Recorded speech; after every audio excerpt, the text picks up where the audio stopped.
Hindi mo aakalain ngayon na makasaysayan ng mga kalye sa Binondo at Tondo sa Maynila. Halos wala nang natirang gusali mula noong panahong Kastila. Dito sa Kalye Tabora, sa tabi ng Divisoria Mall, may nanganak na dalaga noong taong 1870. Anak siya sa labas, ika nga. Ngunit gumawa ito ng sariling pangalan bilang isa sa pinakadakilang mandirigma sa kanyang panahon. Alam mo ba si Macario Sakay? Narinig mo na yung pangalan Macario Sakay? Bayani? Macario Sakay. Alam mo ba pinanganak siya rito? Ay, hindi. Tabora Street? Ikaw, alam mo ba si Macario Sakay? Hindi ko nga po kilala yun.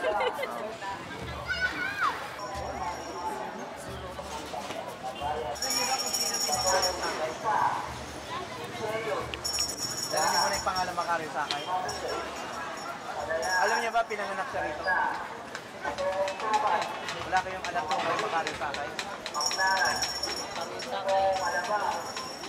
Alam mo kung sino si Macario Sakay? Ano yun eh? Bayali yun eh. Hindi ko lang alam kung ano natin ko sa mga kasabayan. Para sila Gregorio del Pilar yata kasabayan.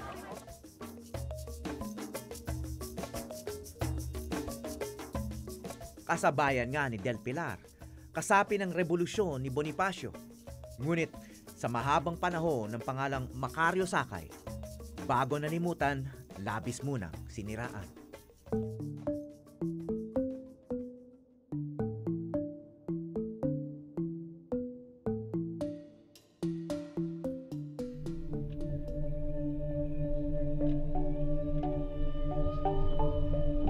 Sa panahon ng mga digmaan, kahit sa kasulukuyan, madalas pagtaguan ng mga bundok ng Tanay sa probinsya ng Rizal.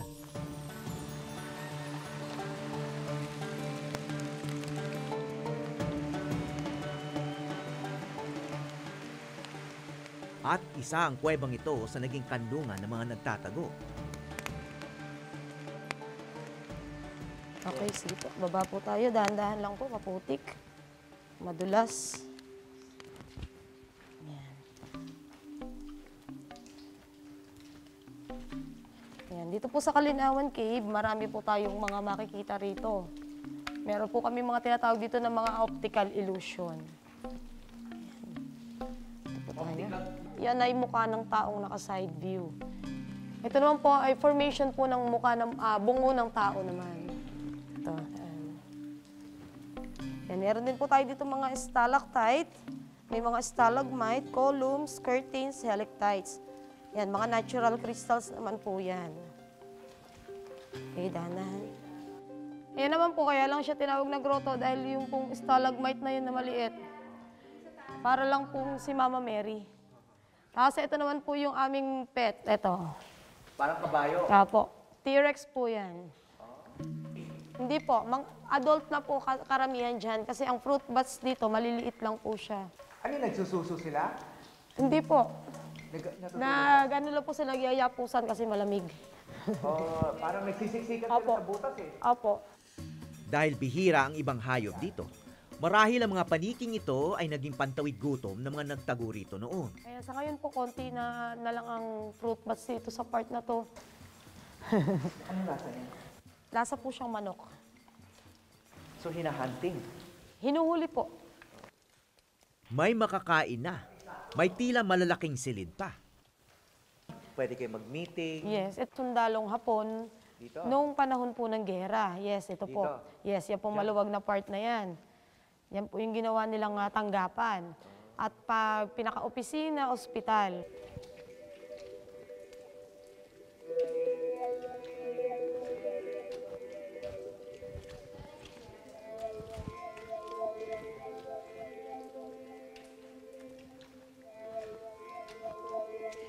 Okay, ingat po ang ulo, yuko ulit.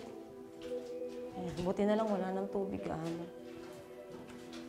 Yan, madulas lang po yung dinadaanan natin. Yan po yung tinatawag na clay soil. Ako, nasira. Yan, ito po yung mga tinatawag na mga soul eater. Yan, soul eater. Kumakain po yan ng swelas ng sapatos. Yan, kasi nga po madikit siya. Yan po kasi ay... Opo, yan po yung tinatawag na clay soil. Ginagamit po yan sa paggagawa ng mga paso. Mga banga, palayok, yan po yun. Opo. Dumidikit. Opo. Bali, ang Kalinawan Cave po, ginawa nilang daanan patungo sa malalayong lugar. Kagaya nga po ng Montalban, yun nga lang po maglalakbay ng 9 na araw at 9 na gabi. Dito lang po yun sa loob ng tunnel. Noong pong panahon po ng mga Kastila, na hindi pa ito tinitirhan ng mga sundalong Hapon.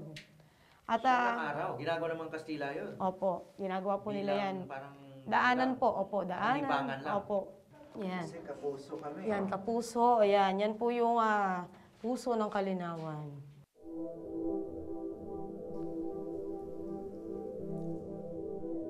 Maraming kwento tungkol sa kuwebang ito.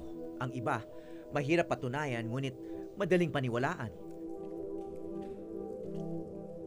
Katulad ng kwento na maaring kinupkup down ng Kalinawan Cave, ang most wanted na kumikilos sa Tanay noong mga unang taon ng panahong Amerikano.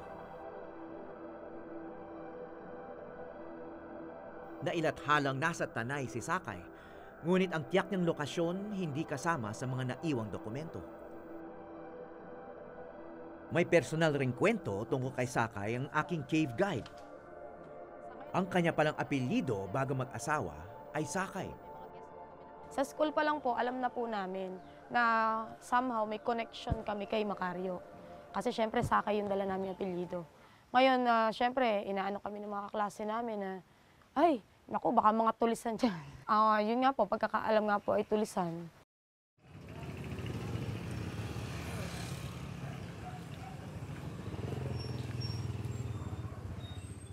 Pinuntahan ko ang mga magulang, tiyo at tiya ni Chris sa Angon, Rizal. Gandang hapon po. Ay, magandang hapon po. Mother ko po. Isabelin. Galing na po kayo ng Tanay. Opo. Nanausap niyo si Christy. Nanay po ako ni Christy. Kayo ba? Okay. Oo. Dito ko nalaman na dahil sa panunukso sa kanila, ang ibang Sakay nagpalit pa ng apelyido. So yung Sakay naging Sakay Bulasi, naging Magsakay. Ano pa yung mga ibang? Mang Sakay. May Mang Sakay pa. Madla. Madlang Sakay. May naalala ba kayo na may nagre-react sa inyong apelyido bilang Sakay? Meron po. Kayo? Parang, oh yan, ano yan? Yung salbahe yan. Ano yan, yung angka ng tulisan, ganun, bandido. Then, ako naman, hindi naman ako nagre-react kasi yun naman napapabalitaan lang nila. Pero sinasabi ko naman sa kanila, hindi yun totoo. Pinalabas sa pelikula. Alias Sakay, ginampanan nga yung artisan si Mario Montenegro. At yun, napanood ko talaga yun sa pelikula. Black and white pa naman nun. Mga 1964, 65, ganyan. At ano yung katauhan niya doon? Talagang tulisan. Long-haired, nakakabayo. Pero at the same time, para siyang Robin Hood. Yung tumutulong sa mahihirap. Halimbawa, yung mga mayayaman na mga lahing Kastila, talagang nilolooban niya. Nilolooban niya yon para dun sa mga walang makain, sa mahihirap, pero pinamimigay niya. Sa unang pelikula tungkol kay Macario Sakay na ipinalabas noong taong 1939, panahon pa ng mga Amerikano, tumatak sa isip ng maraming Pilipino ang imahe ni Sakay bilang bandido. Ginawa pa ito ng national artist na si Lamberto Avillana. Pumatok sa takilya ang pelikula na sumasang-ayon sa propaganda ng mga mananakop na Amerikano, ang mga naging kalaban ni Sakay ng 8 taon.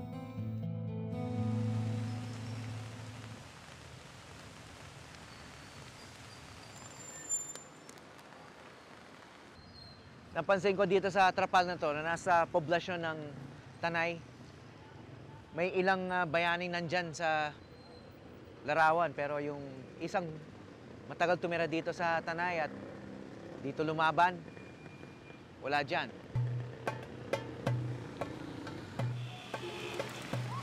Lumaki sa Tondo si Sakay, dala ang apelyido ng kanyang dalagang ina.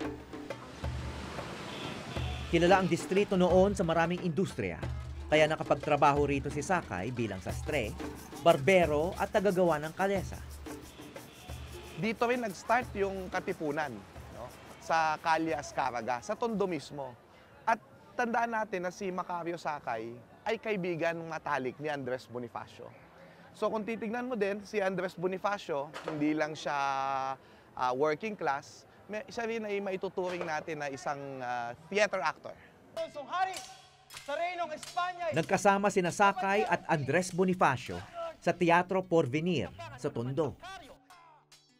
Ang pag-iikot ng mga artistang aktivista upang magtanghal ay naging pagkakataon para mag-organisa sa iba't ibang lugar nang hindi nahalata ng mga Guardia Civil. Yung sa Tondo, yung Teatro Porvenir, parang ano yun, form of entertainment.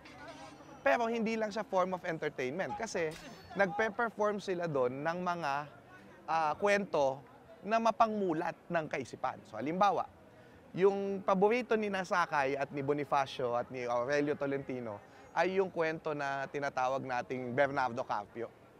So yung kwento ni Bernardo Carpio ay isang tao na nagliligtas sa mga inaapi, pero ang nangyari sa kanya, kinulong siya ng mga masasamang loob sa bundok sa Montalban, kung saan na ngayon yung Pamitinan Cave, no? Isa si Sakay sa mga unang sumali ng katipunan, ang kilusang pinamunuan ni Bonifacio upang ipaglaban ang kalayaan mula sa Espanya. Marahil nakatulong kina Bonifacio at Sakay ang karanasan nila sa teatro sa pinakamahalagang papel na ginampanan nila bilang mga tunay na pinuno. Nung nakita ko itong mataas na bahagi ng kuweba, naalala ko yung entablado sa kabataan ni Macario Sakay, kung kailan ay naging artista siya sa mga komedya at mga dramang nagaganap noon sa Tondo. Maaring tumayo rito si Macario Sakay at nagtalumpati. At hinikayat niya yung mga kasama niya nakaupo dyan sa baba na ipagpatuloy ang laban ng katipunan. Ilang taon nang patay si Bonifacio noong nagkampo rito si Sakay. Natalo na rin ang mga Kastila. Ngunit may bago ng mananakop. Habang ang mga dating revolusyonaryo ay abala na sa pakikisama sa mga Amerikano, may isang hindi sumuko. Ngayon, ang tingin ngayon ng mga Amerikano dito ay pagiging tulisan nito. At in-exaggerate pa nila. Nang re-rape daw si Sakay at yung mga kasama niya, sinusunog daw nila yung bahay ng mga tao. Minsan, susunugin ng mga Amerikano yung mga bahay, ibibintang kay Sakay.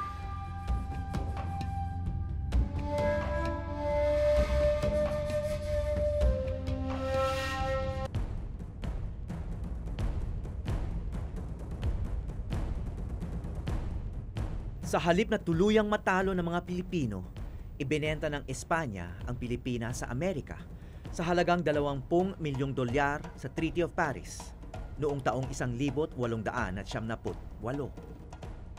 Sumiklab ang digmaan sa pagitan ng mga Amerikano at ng unang Republika ng Pilipinas na pinamunuan ni Emilio Aguinaldo. Nahuli si Aguinaldo makalipas ang 2 taon at sumumpa siyang maging kaalyado ng Estados Unidos.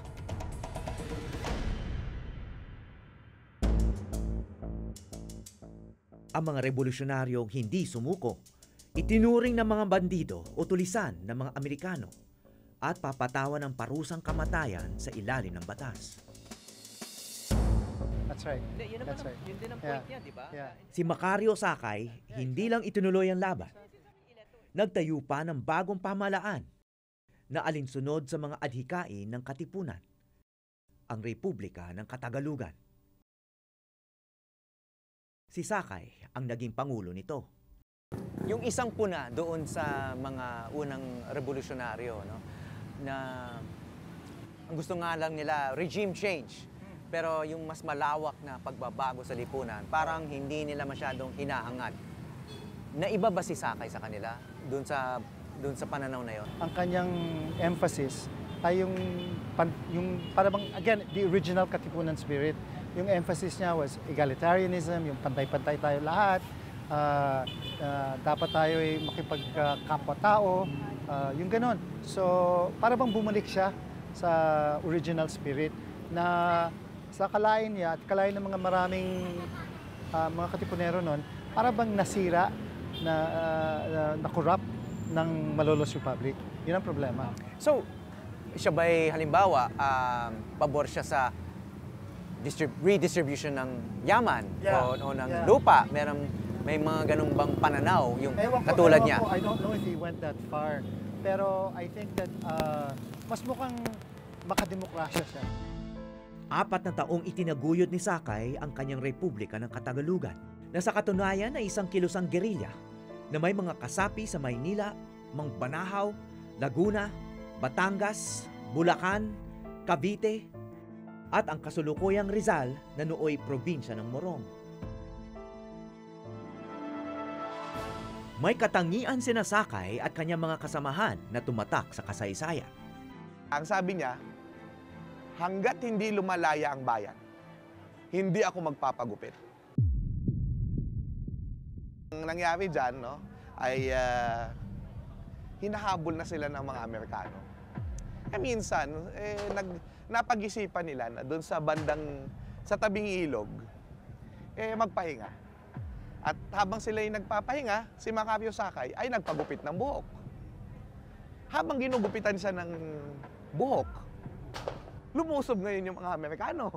Gulat sila ngayon. At muntik na silang mahuli dyan. Pero nakatakbo sila at nakalaban. Hindi sila naaresto. Pero sabi ni Macario Sakay, mukhang naisip niya, mukhang itong pagpapagupit ko, ito ang naging dahilan kung bakit tayo nahuli. Ibig sabihin, ako ay lalaban, mahaba ang buhok. At yung tagal ng labanan, tagal ng taon ng labanan, ay singhaba ng aking buhok. Oh? Astig yun. Ginaya na siya ng ibang kasama niya. Kinampanya ni Sakay ang kalayaan sa mga liblib na bayan ng Timog Katagalugan. Dumami ang kanyang taga-suporta at sunod-sunod ang tagumpay ng mga gerilya ni Sakay sa labanan. Kaya ang mga Amerikano nagdeklara ng batas militar sa teritoryo ni Sakay at binuhusan ito ng puwersa. Binantaan ng Amerika ang mga Pilipino na hindi makakabuo ng sariling pamahalaan hanggat hindi sumusuko si Sakay. Kalaunan, sa tulong ng ilustradong politiko na si Dominador Gomez, nakumbinsi niya si Sakay na bumaba sa bundok upang makausap ng mga Amerikano. Binigyan siya ng safe conduct pass para malaya makapasok na Maynila. Ang problema naman, no, pinagpugayan siya ng mga tao. Winelcome siya ng mga tao siya bilang bayani ng bayan. Habang binibigyan siya ng welcome party, abay bigla na lang siyang dinukot, no? Bigla siyang hinuli. At yun na nga, inaresto siya. Hindi pala i-honor yung pangako na yun, na siya ay ipapalayain. At biglang isinakdal sila sa mga kasong bandolerismo. Rape, arson, no? Lahat ng kawalangyaan na ibinintang sa kanila. Na ito'y i-deny nila, no? Dinala si Sakay at ang isa sa kanyang general na si Lucio de Vega sa Old Bilibid Prison na ngayoy Manila City Jail. Matapos nun ay pinalakad na sila sa si Lucio de Vega at si Macario Sakay. Pinalakad sila sa doon sa gallows, no? Yung gallows nun, yung bitay, yung may noose, babagsak yung kinatatayuan mo, mahihila yung iyong spine at agad kang mamamatay. Yun ay nangyari kay Macario Sakay at kay Lucio de Vega. Yung mga huling salita nila, si Macario Sakay, ang huling salita niya daw ay Adios Pilipinas.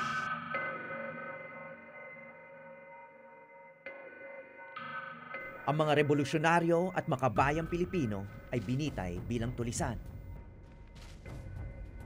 Isang lamat na lalong idiniin sa mga pelikula. Isang lamat na patuloy na tumutulugsa sa mga sumunod na henerasyon ng Sakay.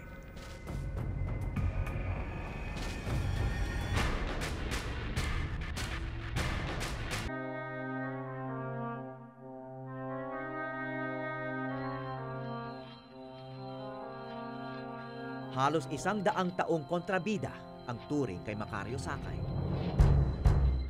Hindi kinikilala ng publiko bilang bayaning lumaban para sa kalayaan. Presidente ng mga tulisan! Ngunit simula ng dekada 90, nag-iba na sa wakas ang ihip ng hangin. Simula sa pelikula ni Raymond Red na Sakay, na ipinalabas noong taong 1993. Ngayon, makikita natin na yung kasaysayan ay may paraan ng pagtutuwid sa kanyang sarili. So, makikita mo dyan na kahit na tawagin ka pang masamang tao, pagdating ng panahon, babasahin yung mga record ng buhay natin at makikita ng mga tao kung anong klaseng buhay ang ating isinabuhay. Anong klaseng mga paninindigan ng ating mga ipinaglaban, no? Ang dating Camp Eldridge sa Los Baños, Laguna, ginawa ng Camp Macario Sakay, isang pagkilala na siya'y mandirigma at general ng revolusyon. Dahil dala niya ang diwa ni Bonifacio hanggang huli, binansagan siyang huling katipunero. Pinagmamalaki na ngayon ng pamilya Sakay ang kanilang pangalan. Kesa naman, hindi kaya lumaban eh. Sa kanila ako napaisip na tila may umuulit sa kasaysayan. Panahon na yon, sa intensyon ng China, siguro, meron dapat na lumitaw na tanong mo na dapat ba magkaroon ng isang Macario Sakay sa panahon ngayon. Sa tingin ko po, dapat eh. Bakit? Kasi po, yung ibinigay sa atin, nakalaya na tayo sa Kastila, nakalaya na tayo sa Amerikano, ibinigay na ating sovereignty. Siguro yun po yung ating ipaglaban, kaya lang naghahanap tayo ng isang Macario Sakay na mamumuno para ito ipaglaban. Pero hindi lang isang sakay, siguro libo-libong sakay. Dito sa Tondo kung saan nagsimula ang lahat, kung saan binuo ang katipunan, kung saan namulat sina Bonifacio, Emilio Jacinto at marami pang iba, meron ng mabagsik na muka ang kalayaan. Siyempre, itong mga kamag-anak ni Sakay, siyempre, ina-idealize yung kanilang ninuno, no? Sabi niya, ngayon, ang kalaban natin, China, pero parang ang dali naman natin tumiklop. Ito nga, Amerikano, nandito na sa Maynila, nandito na, kumbaga, nasakop na nila yung Pilipinas, si Sakay, lumalaban pa rin. Anong reaction mo sa ganong klaseng pananaw? Habang nasa laban ka, ibig sabihin, ang importante doon, it's not whether you win or lose. Ang importante doon is nagsasama-sama kayo. At sa pagsasamang yon, bumubuklod kayo ng pagsasama, di ba? Ng komunidad. Yung pagsusuko, para bang sinasabi mo, kanya-kanya na lang, na wala na tayong pakialaman, na hindi na bale kung, abusuhin tayo o ganon, parang wala na ng pakialaman. Yun talagang mahirap, yun talagang masaklap, ang masakit. Dumaraan ang bawat henerasyon sa matinding pagsubok. At nasa bawat isa sa henerasyong yun kung paano tutugon. May tumitiklop, may tumutulong pa sa kalaban. Ngunit meron rin nagtatanggol at lumalaban hanggang kamatayan. Nagkakasala ka sa bayan. Kasaysayan na ang magsasabi kung sino sa atin ang tulisan. O kung ang tulisan pala, ang siyang bayani. Mula sa Tondo, Maynila, ako si Howie Severino at ito ang Eyewitness.